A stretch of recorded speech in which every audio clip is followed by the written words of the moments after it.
बहुत उछल रहे थे ट्रंप। पहले रूस ने दिया झटका, फिर भारत ने भी बराबर से पटका। भारत के दुश्मनों को मिल गया तगड़ा जवाब। ट्रंप के एक दावे से एक्टिव हो गए थे भारत के दुश्मन। पीएम मोदी को घेरने की तैयारी, तभी रूस ने फिर निभाई अपनी सच्ची यारी। रूस जैसी सोच अमेरिका कभी रख नहीं पाएगा। दोगलेबाज अमेरिका को सबक सिखाया जाएगा। भारत ने दिया ट्रंप को जवाब। ट्रंप ने एक दावा किया और भारत के दुश्मन एक्टिव हो गए। सबको लगा कि अब भारत और रूस एक दूसरे के दुश्मन बन जाएंगे। पीएम मोदी को घेरने में हर विरोधी जुट गया। ट्रंप ने दावा किया था कि पीएम मोदी रूस से तेल ना खरीदने पर सहमत हो गए थे और ट्रेड डील के बाद भारत रूस से तेल लेना बंद कर देगा। ट्रंप का बयान आते ही रूस ने ट्रंप को सीधा जवाब दे दिया, ऐसा जवाब जो हर हिंदुस्तानी को पसंद आएगा। और भारत ने भी अब अपना रुख साफ कर दिया है। भारत ने क्या कहा आपको आगे बताते हैं, पहले थोड़ा ये बवाल समझ लीजिए। हर कोई इसी बात के इंतजार में था कि भारत और रूस इस मामले में क्या बोलेंगे। हर बार की तरह रूस भारत के सपोर्ट में आया और धमाकेदार ऐलान करके अमेरिका के गाल पर तमाचा जड़ दिया है। रूस ने कहा है कि भारत अगर तेल के लिए कुछ नए विकल्प तलाश रहा है तो इसमें उसे कोई आपत्ति नहीं है और ना ही ये कोई नई बात है।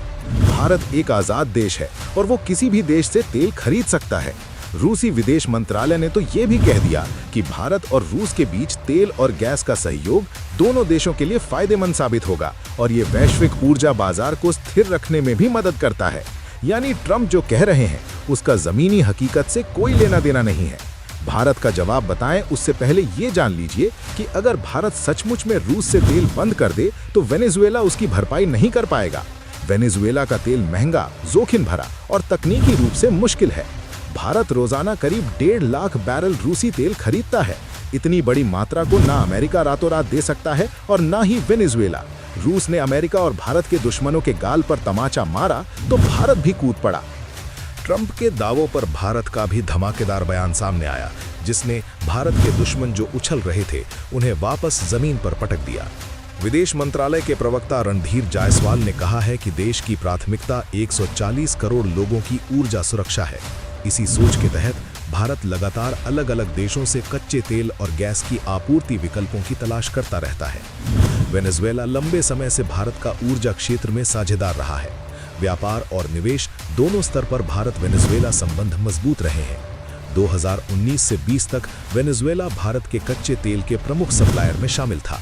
हालांकि उस समय लगाए गए अंतर्राष्ट्रीय प्रतिबंधों के कारण भारत का वेनेजुएला से आयात बंद हुआ। रूस के मामले पर भी भारत ने साफ कहा है कि देश के फैसले किसी बाहरी दबाव में नहीं, बल्कि राष्ट्रीय हित और व्यावसायिक परिस्थितियों के आधार पर लिए जाते हैं।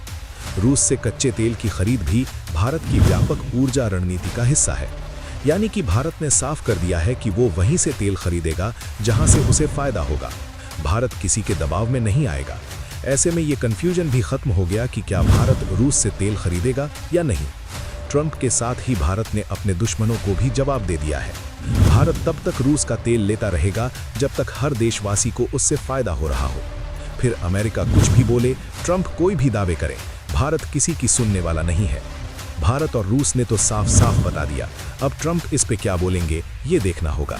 वैसे दोस्तों, आप क्या सोचते हैं? क्या भारत को रूस से तेल खरीदते रहना चाहिए? अपनी राय कमेंट में बताइए।